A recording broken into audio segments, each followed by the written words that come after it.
दोस्तों नमस्कार, ये है मार्गदर्शन फॉर सिविल सर्विसेज। मैं अनुराग चौधरी।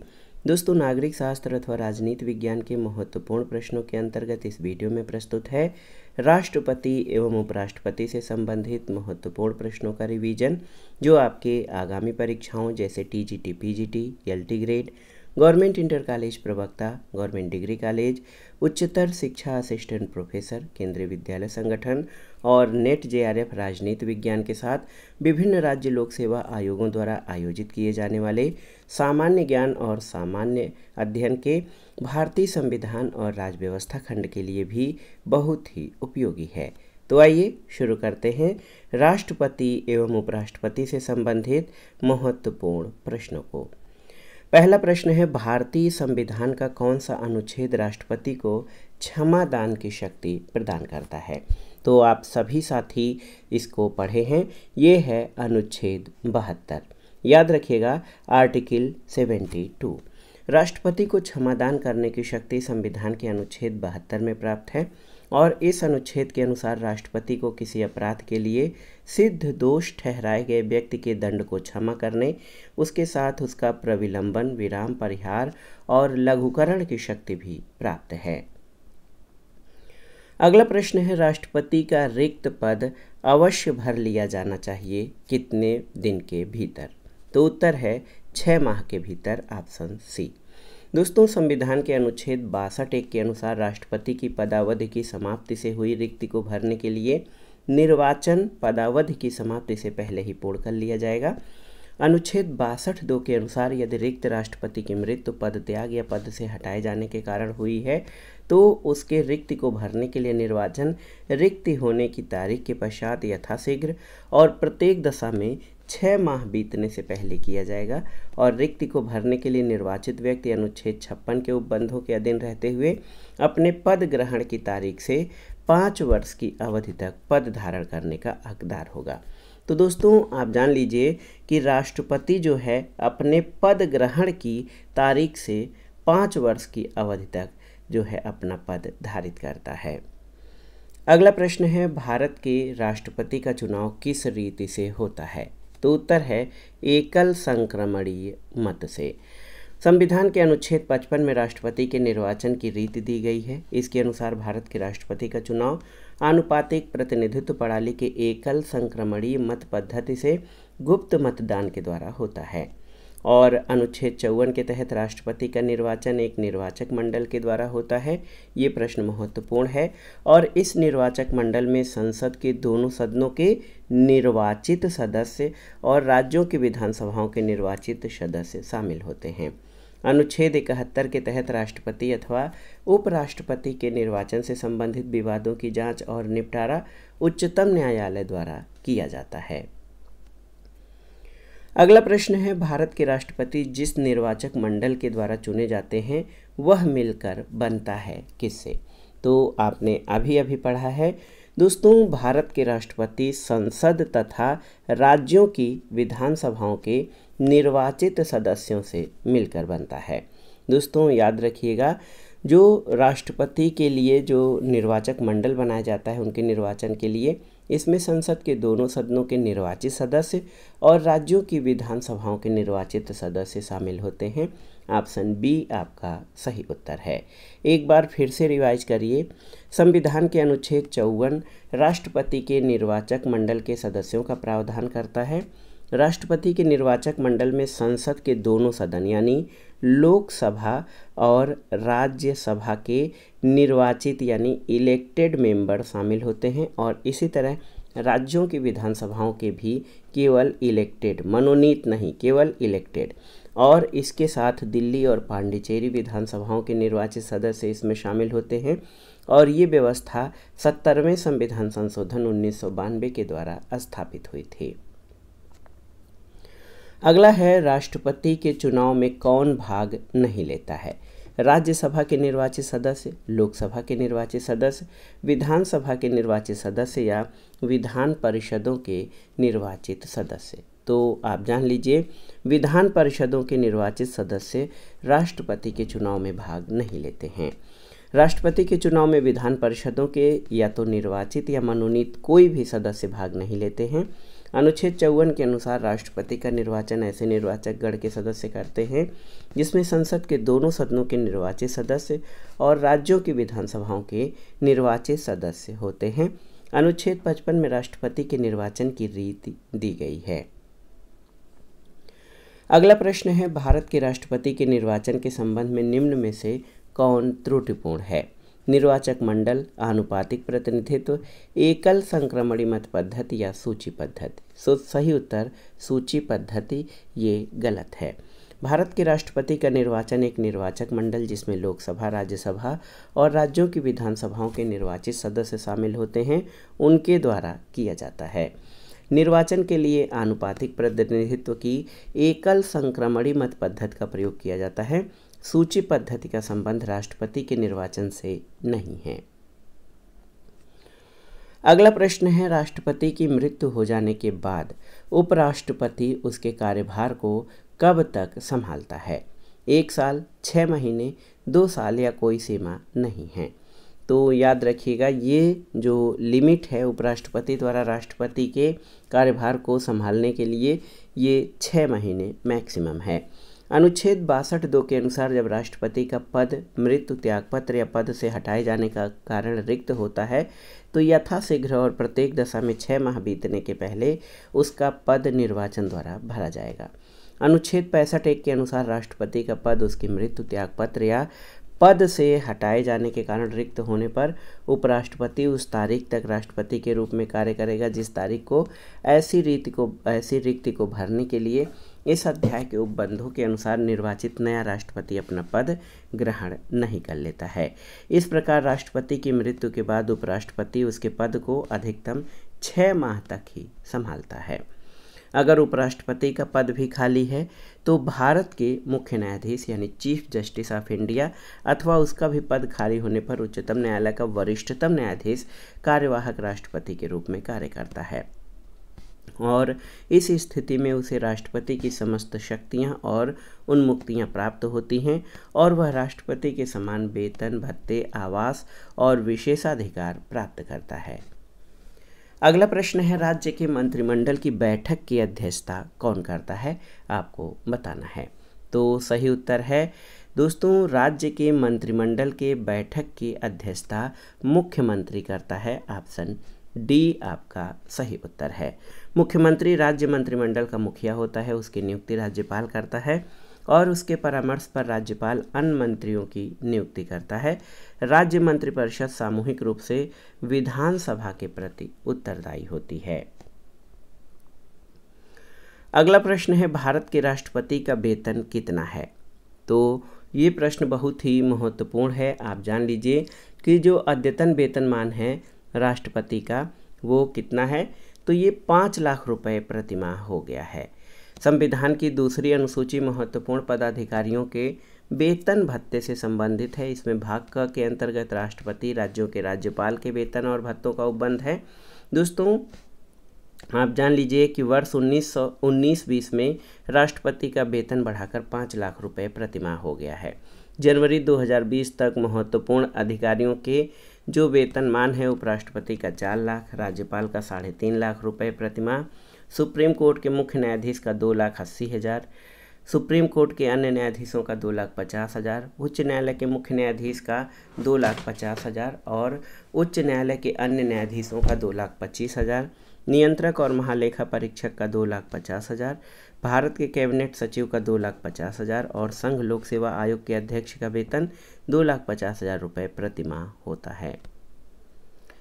अगला प्रश्न है, भारतीय संविधान के अंतर्गत राष्ट्रपति द्वारा अनुच्छेद 123 के तहत जारी अध्यादेश के संबंध में कौन सा सही नहीं है? आपको बताना है। राष्ट्रपति अध्यादेश तभी जारी कर सकते हैं जब संसद के दोनों सदनों का सत्र न चल रहा हो। बिल्कुल सही है। अध्यादेश का वही बल है जो संसद द्वारा निर्मित कानून का और उसकी मर्यादाएं संसद के अधिनियम के समान ही होते हैं। सही है। संसद के दोनों सदनों के पुनः समवेत होने पर उनके समक्ष रखा जाएगा। सही है। अध्यादेश जारी करने से ये समाधान होना जरूरी नहीं है कि ऐसी परिस्थितियां विद्यमान हैं जिनके कारण तुरंत कार्रवाई करना अपेक्षित है, तो ये आपका गलत है। क्यों? क्योंकि संसद के दोनों सदन या सत्र चल नहीं रहे होते हैं, विश्रांति काल में यदि राष्ट्रपति को ये समाधान हो जाए कि ऐसी परिस्थितियां विद्यमान हैं जिसके कारण तुरंत कार्रवाई आवश्यक है, तो वो अध्यादेश जारी कर सकता है अनुच्छेद 123 के अंतर्गत।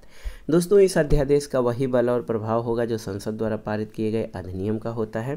अध्यादेश को संसद के दोनों सदनों के समक्ष उनके पुनः समवेत होने के 6 सप्ताह के भीतर रखा जाता है और संसद द्वारा अनुमोदित होने के बाद 6 माह तक अध्यादेश प्रभावी रहता है।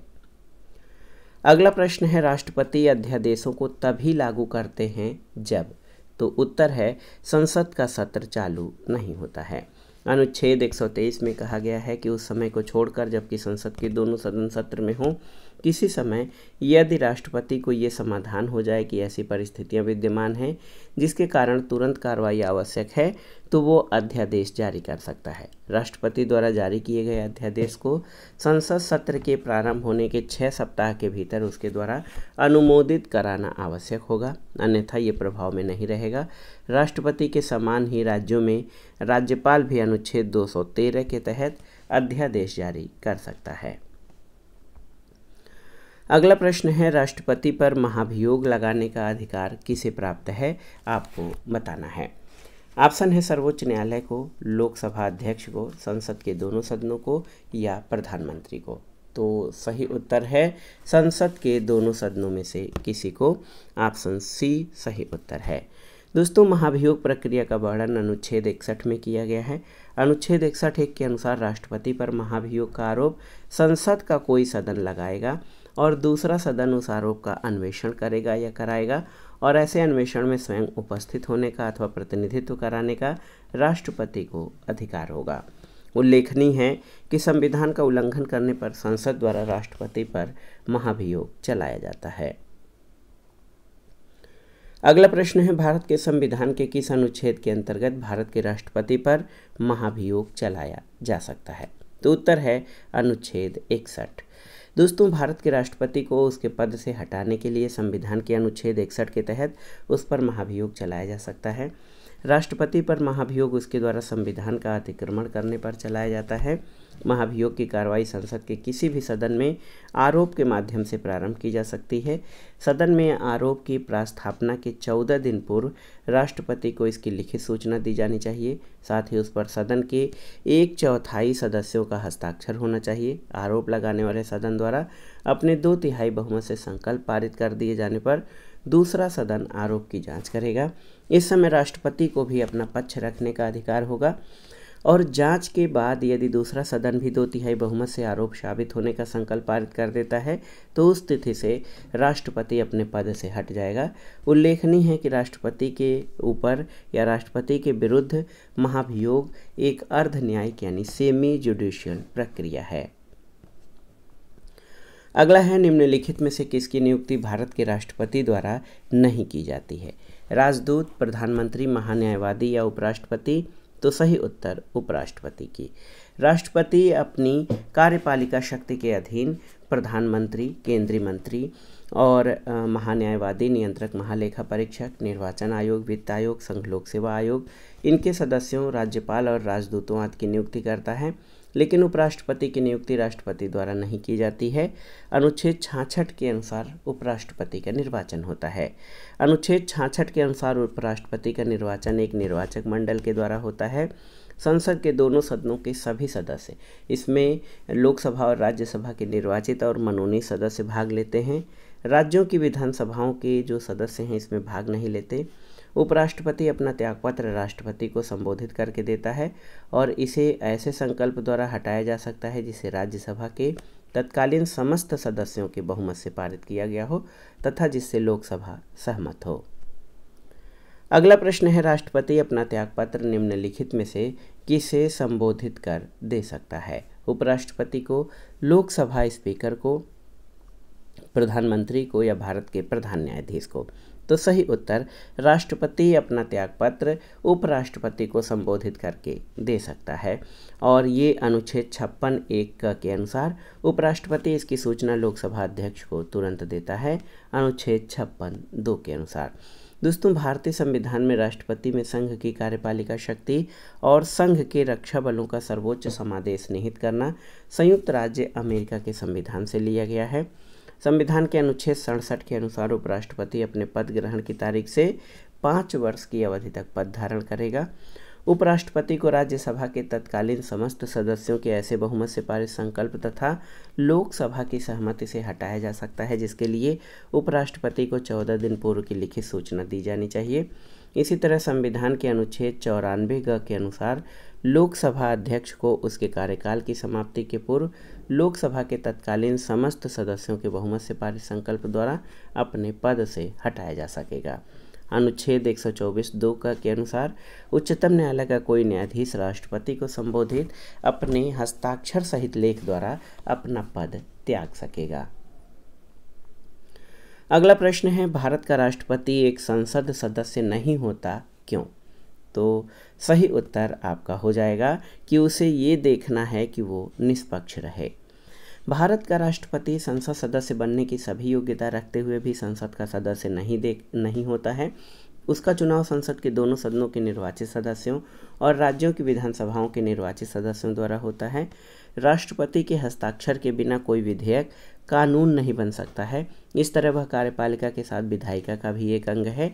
यदि वह संसद के किसी सदन का सदस्य बन जाता है तो कानून निर्माण में उसकी निष्पक्षता पर संदेह किया जाएगा, क्योंकि वह जिस सदन का सदस्य होगा या किसी पार्टी का सदस्य होगा उसके प्रति पक्षपात कर सकता है। अगला प्रश्न है, भारतीय संविधान के अनुच्छेद 53 के तहत संघ की कार्यकारी शक्ति निहित है किसमें?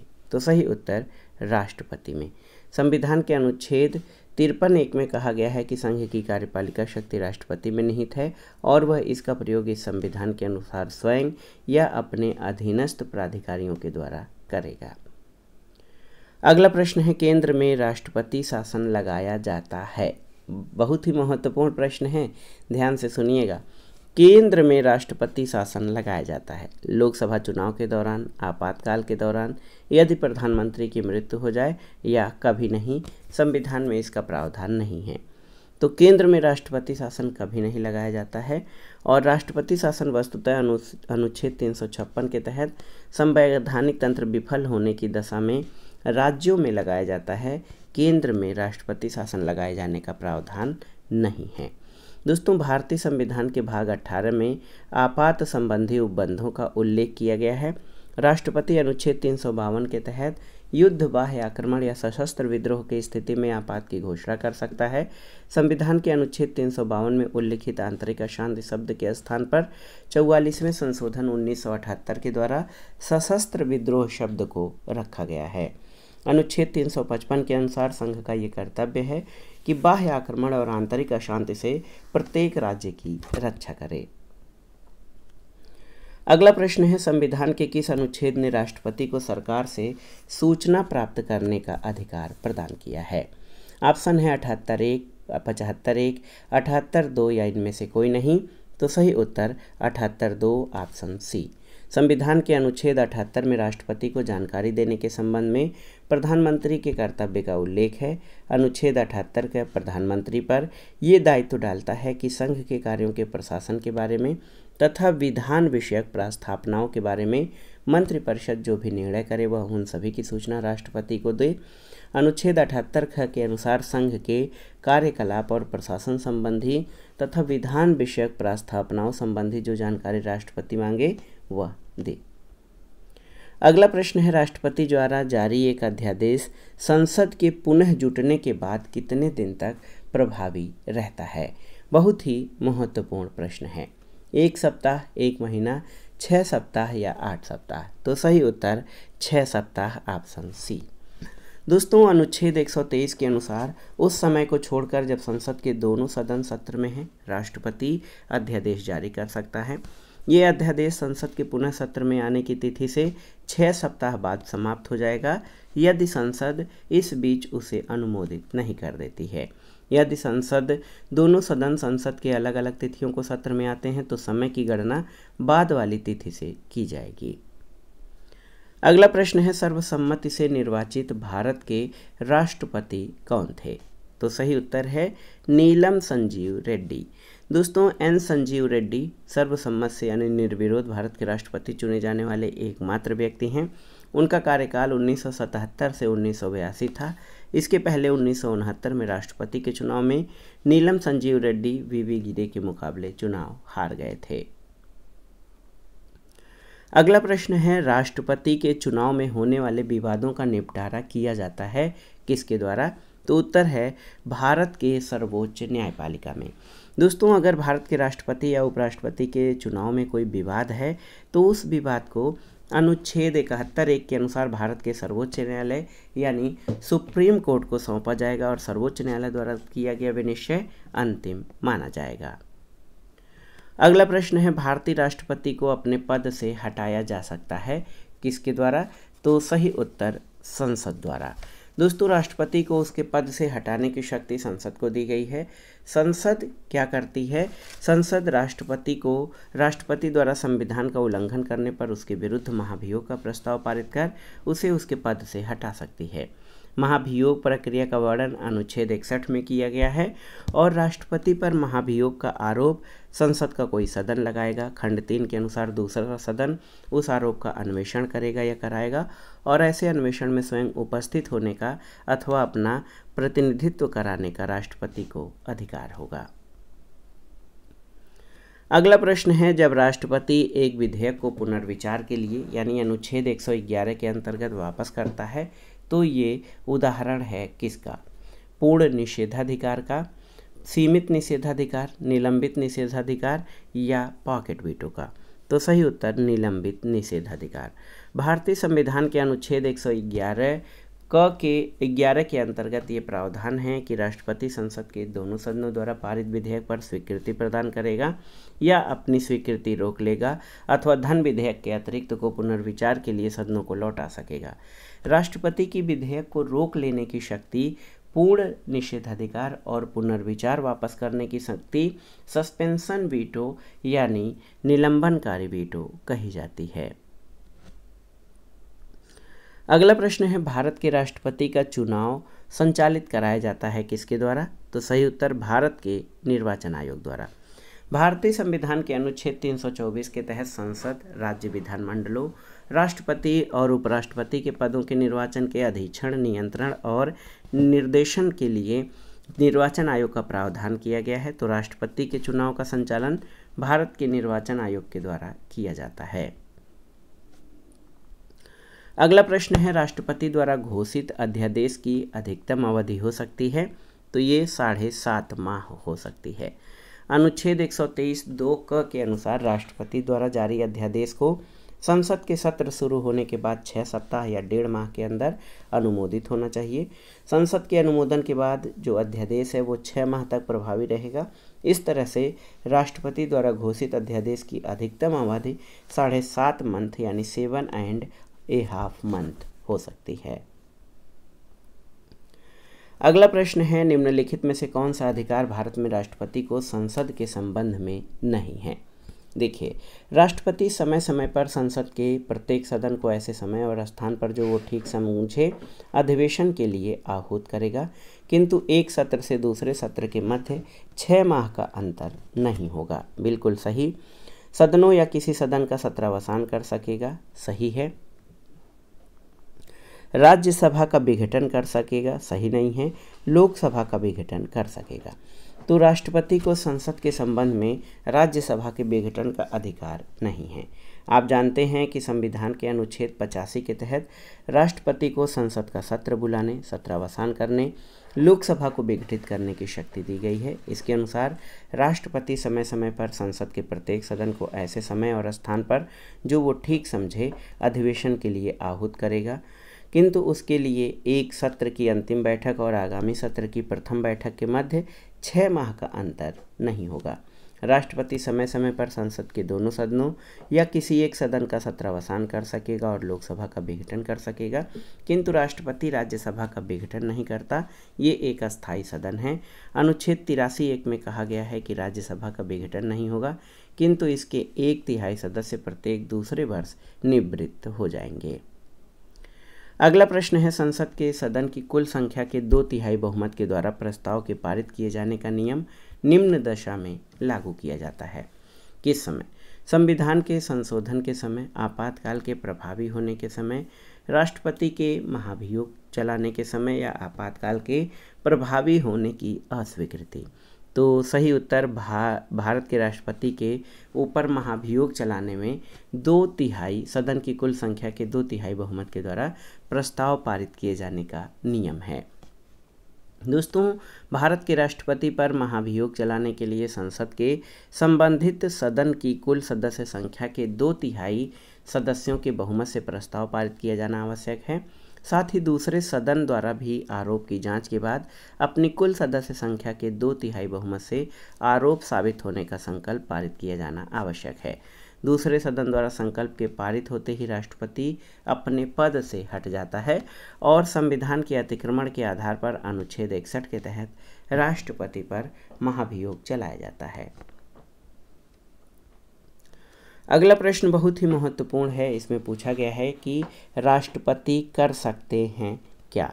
लोकसभा को भंग, लोकसभा की अवधि समाप्त होने पर चुनाव के लिए आदेश, संसद द्वारा पारित बिलों को सहमति या संसद के संयुक्त सत्र को संबोधित कर सकते हैं। तो इनमें से कौन कौन से कार्य जो हैं ये भारत के राष्ट्रपति कर सकते हैं? तो आप जान लीजिए, लोकसभा को भंग कर सकते हैं, संसद द्वारा पारित बिलों को सहमति देते हैं और संसद के संयुक्त सत्र को संबोधित करते हैं। 1, 3 और 4 आपके सही हैं। भारत के राष्ट्रपति प्रधानमंत्री की सलाह पर लोकसभा को भंग कर सकते हैं, संसद द्वारा पारित बिलों को सहमति प्रदान करते हैं, संसद के संयुक्त सत्र को संबोधित करते हैं, जबकि लोकसभा की अवधि समाप्त होने पर चुनाव के लिए आदेश जो है भारत का निर्वाचन आयोग देता है, न कि राष्ट्रपति। अगला प्रश्न है, कौन भारत के राष्ट्रपति के विशेषाधिकार हैं? लोकसभा को भंग करना, प्रधानमंत्री की नियुक्ति, संसद के संयुक्त अधिवेशन को संबोधित करना या उपरोक्त सभी? तो सही उत्तर उपरोक्त सभी। दोस्तों, आप जान लीजिए कि अनुच्छेद 85(2) ख के अनुसार राष्ट्रपति लोकसभा भंग कर सकते हैं, किंतु राष्ट्रपति की ये शक्ति अनुच्छेद 74(1) के अधीन है, यानी वह एक ऐसा कार्य केंद्रीय मंत्रिमंडल के अनुशंसा पर ही कर सकते हैं। अनुच्छेद 75(1) के अनुसार प्रधानमंत्री की नियुक्ति राष्ट्रपति द्वारा होती है और संविधान के अनुच्छेद 86 के तहत राष्ट्रपति को संसद के किसी एक सदन या एक साथ समवेत दोनों सदनों में अभिभाषण का अधिकार है। अनुच्छेद 87 के तहत राष्ट्रपति को संसद के संयुक्त अधिवेशन में विशेष अभिभाषण का अधिकार है। अगला प्रश्न है, निम्नलिखित अर्हताओं में से कौन भारत और अमेरिका दोनों के राष्ट्रपति पद के उम्मीदवारों के लिए उभयनिष्ठ है? नागरिकता, न्यूनतम आयु, आवासीय शर्त या विधायिका के लोकप्रिय सदन के सदस्य होने की योग्यता। तो सही उत्तर न्यूनतम आयु। दोस्तों, 35 वर्ष की न्यूनतम आयु भारत और अमेरिका दोनों के राष्ट्रपति पद के उम्मीदवारों के लिए एक समान है। अगला प्रश्न है, कौन द्वितीय वरीयता के मतों से भारत का राष्ट्रपति निर्वाचित हुआ था? तो सही उत्तर वी गिरी यानी वाराह वेंकट गिरी। दोस्तों, 1969 के राष्ट्रपति चुनाव में वी गिरी स्वतंत्र उम्मीदवार, नीलम संजीव रेड्डी कांग्रेस के पार्टी के घोषित उम्मीदवार थे। इस निर्वाचन के समय दूसरे चक्र की मतगणना के पश्चात वी गिरी ने विजय प्राप्त की। राष्ट्रपति वी गिरी राष्ट्रपति निर्वाचन में भ्रष्ट आचरण के आरोप में विवाद की सुनवाई के समय सर्वोच्च न्यायालय के न्यायाधीश SM सीकरी की अध्यक्षता वाली पीठ के सम्मुख उपस्थित हुए थे। अगला प्रश्न है, 1962 के क्यूबा मिसाइल संकट के समय अमेरिका का राष्ट्रपति कौन था? आपको बताना है। तो सही उत्तर केनेडी।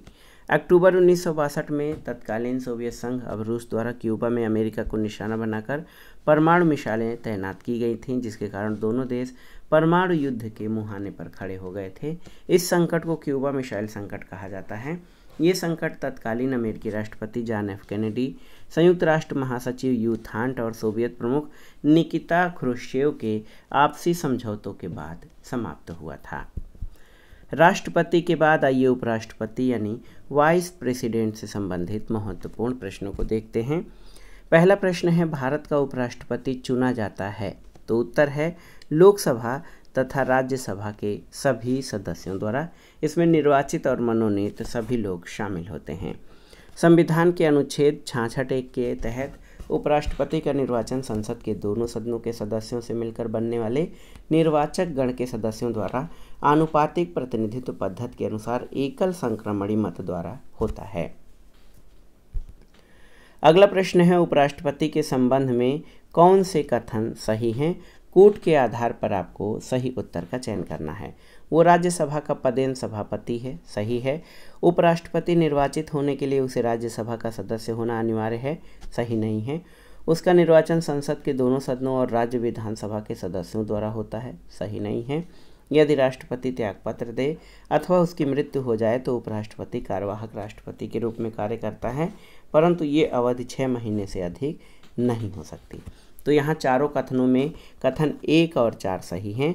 ऑप्शन ए सही उत्तर हो जाएगा। दोस्तों, संविधान के अनुच्छेद 63 के अनुसार भारत का एक उपराष्ट्रपति होगा। अनुच्छेद 64 के तहत उपराष्ट्रपति राज्यसभा का पदेन सभापति यानी एक्स ऑफिसियो चेयरमैन होता है और अनुच्छेद 62(2) के अनुसार राष्ट्रपति के मृत्यु, त्यागपत्र या पदच्युत या अन्य कारण से हुई उसके पद की रिक्ति को भरने के लिए निर्वाचन रिक्त तिथि से 6 माह बीतने से पहले किया जाएगा। अतः अनुच्छेद 65(1) के अंतर्गत उपराष्ट्रपति 6 माह तक कार्यवाहक राष्ट्रपति रह सकता है। उपराष्ट्रपति निर्वाचित होने के लिए राज्यसभा का सदस्य बनने की योग्यता जरूरी है, न कि सदस्यता। और उपराष्ट्रपति के निर्वाचन में विधानसभा सदस्य भाग नहीं लेते। केवल कथन 1 और 4 सही है। अगला प्रश्न है, भारत के उपराष्ट्रपति को पद की शपथ कौन दिलाता है? तो उत्तर है भारत का राष्ट्रपति। दोस्तों, भारत के उपराष्ट्रपति को पद की शपथ भारत के राष्ट्रपति दिलाते हैं। उपराष्ट्रपति के शपथ का प्रारूप अनुसूची 3 में नहीं बल्कि अनुच्छेद 69 में दिया गया है।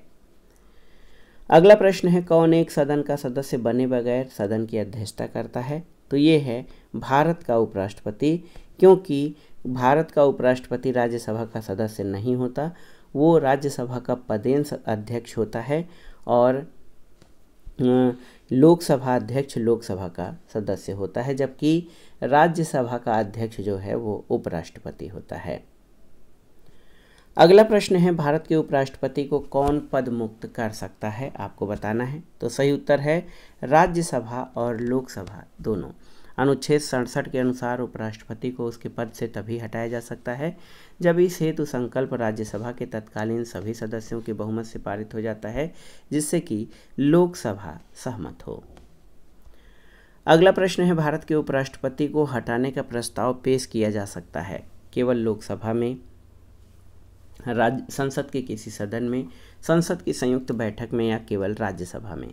तो सही उत्तर उपराष्ट्रपति को हटाने के लिए जो प्रस्ताव है केवल राज्यसभा में पेश किया जा सकता है, लोकसभा में नहीं। उपराष्ट्रपति को उसके पद से हटाने के लिए किसी विशेष आधार या महाभियोग जैसी विशेष प्रक्रिया का प्रावधान नहीं है।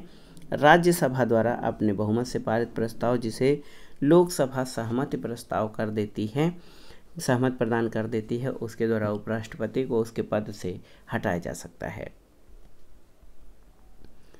अगला प्रश्न है, भारत के उपराष्ट्रपति का कार्यकाल कितने वर्ष का होता है? तो सही उत्तर 5 वर्ष का है।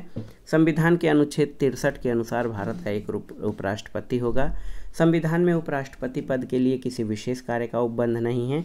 उपराष्ट्रपति राज्यसभा का पदेन सभापति होता है और राज्यसभा के सभापति को देय वेतन और भत्तों का हकदार होता है। उपराष्ट्रपति अपने पद ग्रहण की तारीख से 5 वर्ष तक पद धारण करता है। अगला प्रश्न है, देखिए बहुत ही महत्वपूर्ण प्रश्न है कि भारत का उपराष्ट्रपति अपने पद पर 5 वर्ष की अवधि तक बना रहता है, लेकिन वह अपने पद से इससे पहले भी त्यागपत्र दे सकता है, जिसे वो संबोधित करेगा किसे? तो सही उत्तर राष्ट्रपति को।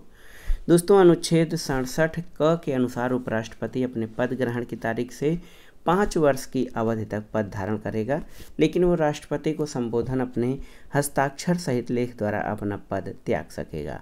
अन्य महत्वपूर्ण तथ्यों में आप देखिए, अनुच्छेद 64 के अनुसार उपराष्ट्रपति राज्यसभा का पदेन सभापति होगा और अन्य कोई लाभ का पद धारण नहीं करेगा। जिस किसी अवधि के दौरान उपराष्ट्रपति अनुच्छेद 65 के तहत राष्ट्रपति के रूप में कार्य करता है, उस अवधि के दौरान वह राज्यसभा के सभापति के कर्तव्यों का पालन नहीं करेगा। अनुच्छेद 66 के तहत उपराष्ट्रपति का चुनाव लोकसभा और राज्यसभा के सभी सदस्यों द्वारा आनुपातिक प्रतिनिधित्व प्रणाली के अनुसार एकल संक्रमणी मत द्वारा होता है और ऐसा निर्वाचन गुप्त मतदान के द्वारा होता है। अगला प्रश्न और आज की वीडियो का आखिरी प्रश्न है दोस्तों, आप देख सकते हैं कि निम्नलिखित में से कौन भारत का उपराष्ट्रपति नहीं था। ऑप्शन है डॉक्टर राधाकृष्णन, डॉक्टर जाकिर हुसैन, भैरों सिंह शेखावत या फखरुद्दीन अली अहमद। तो सही उत्तर फखरुद्दीन अली अहमद ये भारत के उपराष्ट्रपति नहीं रहे हैं। भारत के उपराष्ट्रपति डॉक्टर राधाकृष्णन 1952 से 62, डॉक्टर जाकिर हुसैन 1962 से 67, भैरों सिंह शेखावत 2002 से 2007 रह चुके हैं। फखरुद्दीन अली अहमद केवल भारत के राष्ट्रपति रहे हैं, न कि भारत के उपराष्ट्रपति। वर्तमान में जगदीप धनखड़ भारत के उपराष्ट्रपति हैं। तो ये था आज का वीडियो। नागरिक शास्त्र, राजनीति विज्ञान और विभिन्न परीक्षाओं के सामान्य ज्ञान और सामान्य अध्ययन के लिए भारतीय संविधान के अंतर्गत राष्ट्रपति और उपराष्ट्रपति से संबंधित महत्वपूर्ण प्रश्नों का रिवीजन, जो आपके आगामी परीक्षाओं के लिए बहुत ही उपयोगी है। आप इन प्रश्नों को अच्छे से तैयार कर लीजिए। वीडियो आपको कैसा लगा हमें कमेंट बॉक्स में ज़रूर बताइएगा। वीडियो को लाइक करें, शेयर करें और इस चैनल मार्गदर्शन फॉर सिविल सर्विसेज को सब्सक्राइब करें। वीडियो देखने के लिए धन्यवाद दोस्तों। नमस्कार।